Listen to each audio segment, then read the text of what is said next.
Hi, I'm Jeff, and welcome to another one of my videos where I take a look at all the new comic books coming out on either November 15th or 16th, 2022. And I ask myself the question, what one new comic book would I buy this week if I could buy just one book? Let's go ahead and start off this video first by taking a look back at my pick from 2 weeks ago, which was Behold Behemoth, issue number 1. And the question remains, was it a worthy and worthwhile book to be my just one book pick of the week? And the answer is yes. Yeah, I really enjoyed it.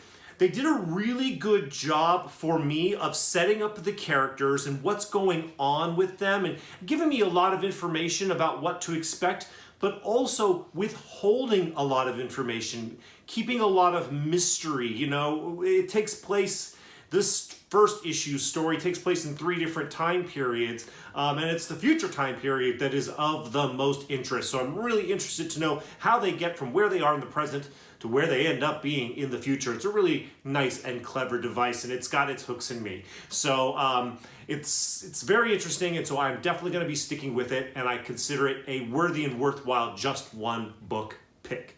If you bought it and you read it, I'd really like to know down in the comments what you thought about it, good or bad.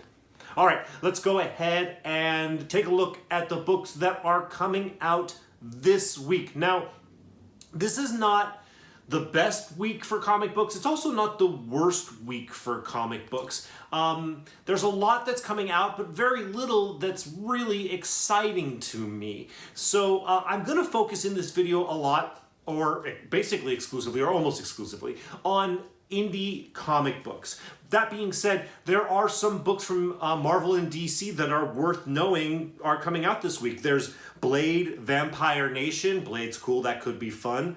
There's Captain America and the Winter Soldier Special. Also could be a lot of fun. There's Demon Wars, Shield of Justice, which is a continuation of Peach Momoko's Japanese influenced version of the Marvel Universe, which I have to say I've enjoyed. It's better than you would imagine something like that would be. There's Gold Goblin coming out this week, which does not have my spidey sense tingling, but might be worth checking out if you want to check out a new hero. There's also Murder World Avengers, which is supposed to be really kind of especially violent and bloody or something. Hey, Leo, you got an itch? He's got a little itch. But this Murder World Avengers sounds like it could be an entertaining read. There's Star Wars Hidden Empire, which I believe is the third installment of a 3 different, there were 3 different titles. There was Crimson Reign, and then there was something else, and now there's Hidden Empire. If you've been enjoying Star Wars, this is from Charles Soule, so he is the Star Wars guy, so that's worth checking out. From DC, there's Batman One Bad Day, Mr. Freeze, issue number 1. Seems like it could be a cool story, especially if you like Mr. Freeze. There's Dark Crisis, Worlds Without a Justice League. This is the Batman one, which could also be quite entertaining. And then finally, there is, where is it? Stargirl, The Lost Children, issue number 1 of a 6-issue limited series. Stargirl is fun, especially for younger readers, so that might be something to check out. But let's talk about the books that I want to feature this week, which are our indie books. The first one I want to mention is a book that I'm not really going to talk much about, but it is a book I am buying this week, and the release date in my League of Comic Geeks information keeps shifting.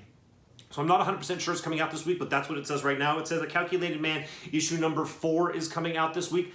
I've really been liking A Calculated Man, and I believe this is the last issue of this, so I'm buying it and I'm mentioning it to you.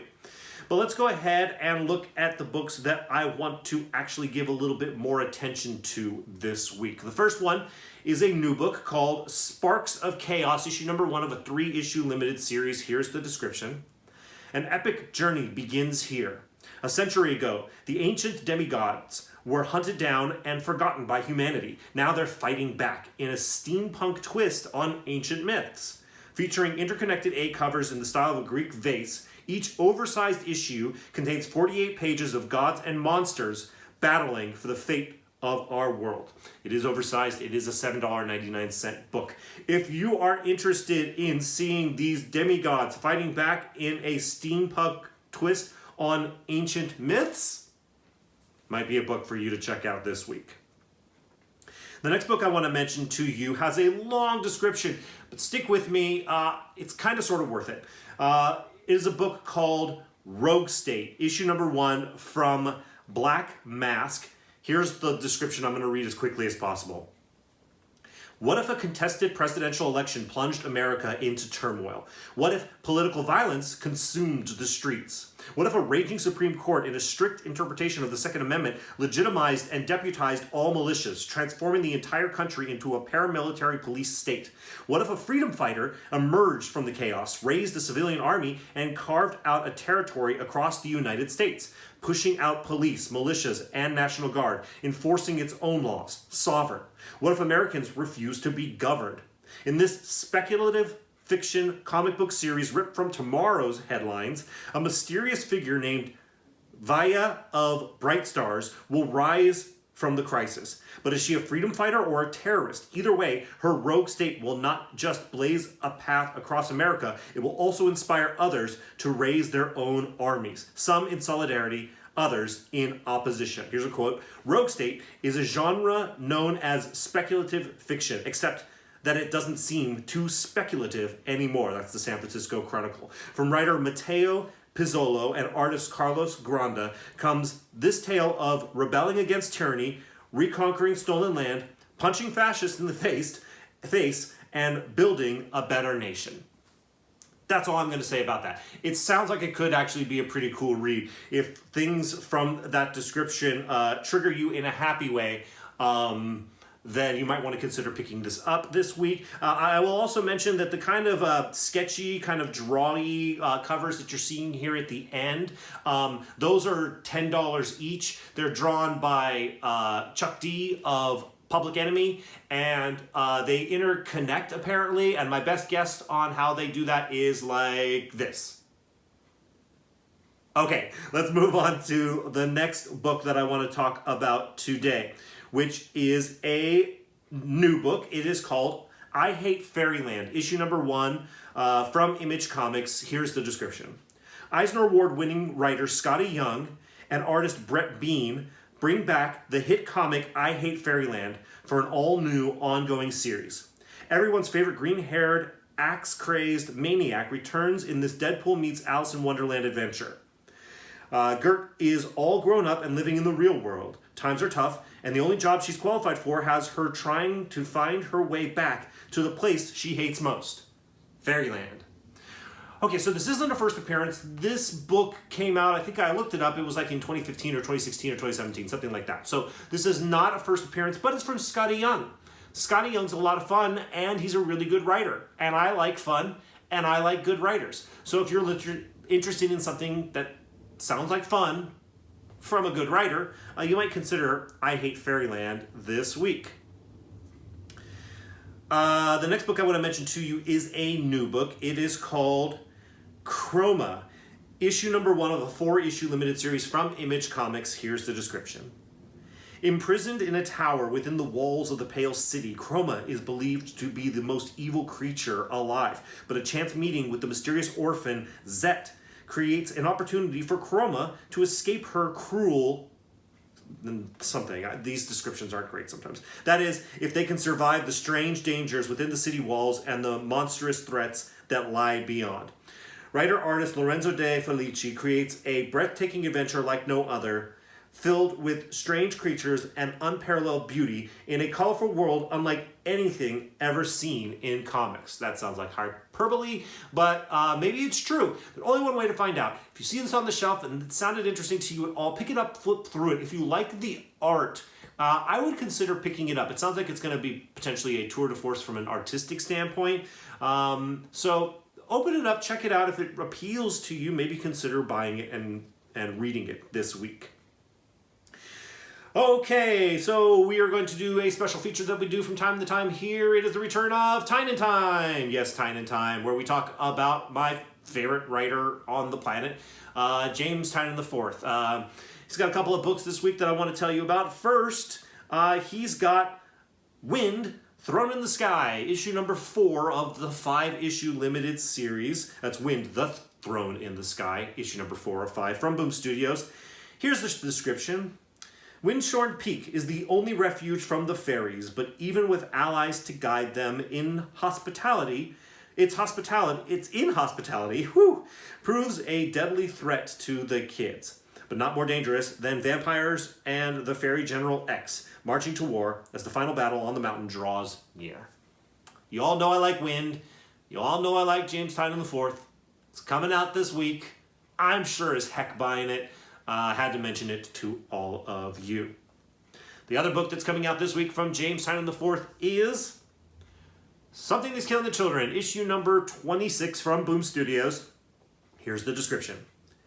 With the last person in her corner gone and the Order of St. George closing in, Erica finds herself totally alone and without a prayer. Can she take on the terrifying doppelganger Dulicity by herself? Or is this the end of her story? Spoiler alert, it's not the end of her story. I don't know why they write things like this. No, it's not the end of her story. But I gotta tell you, they're really gonna kick this whole Charlotte Cutter character into overdrive, I think, with this next arc.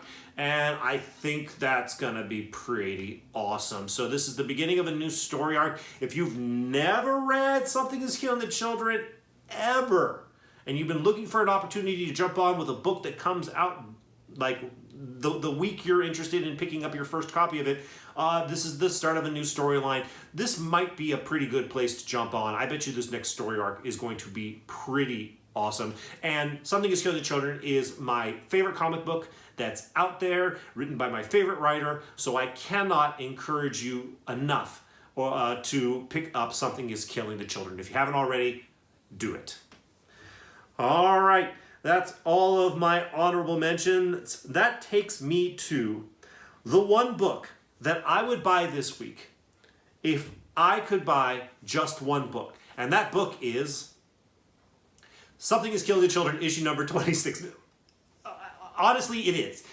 Something Is Killing the Children, issue number 26 would be the one book I would buy this week if I could buy just one book. Because like I said, it's my favorite.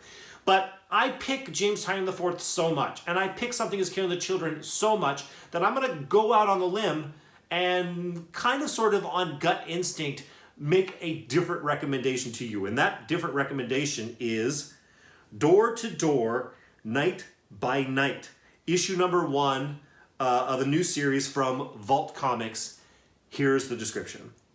From all-star creators Cullen Bunn and Sally Cantorino comes the story of a motley crew going to battle against supernatural evil throughout the American South. Perfect for fans of The Boys, BPRD, and Proctor Valley Road. The Heritage Mills sales team travels from town to town knocking on doors. They're the best at what they do, which also means they're the worst. They're broken, each and every one of them. Haunted by closets so full of skeletons, they're bursting. When they discover a terrible secret behind one faithful door, it opens their eyes to a world full of real monsters hidden in every small town. Okay, as you know by my love for Something Is Killing the Children, I like stories about monsters, and from when they're done well. And this book is from writer Cullen Bunn. Cullen Bunn is a prolific writer, meaning he does a lot of it. He has a lot of different comic books that have come out just over the years that I've been making these videos. And he does a really good job with it. Basilisk is one that I will mention specifically. So this is a description here that doesn't really, I can just tell, it doesn't give me all the information. And that is good. It gives me enough information to pique my interest without basically telling me what the story is. And my interest is piqued in this description, in the fact that it's written by Cullen Bunn. That's basically all I have to say about this book. It sounds interesting, and it's from a writer who has a great reputation.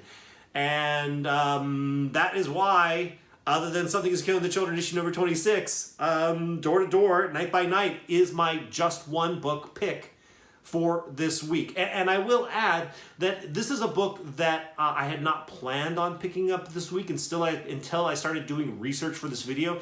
And when I read this description, it was the one that jumped out the most at me, that excited me the most other books that I didn't already know about. So there you have it. All right, there's this video. Like I said, not the best week, therefore probably not the best video. But I hope there was some information in there that you found useful. If so, hit that like button. Let me know that you like what I'm doing here. If you haven't already subscribed, I would also invite you to go ahead and do that. All right, thank you so much for watching this video. I'll see you in the next one.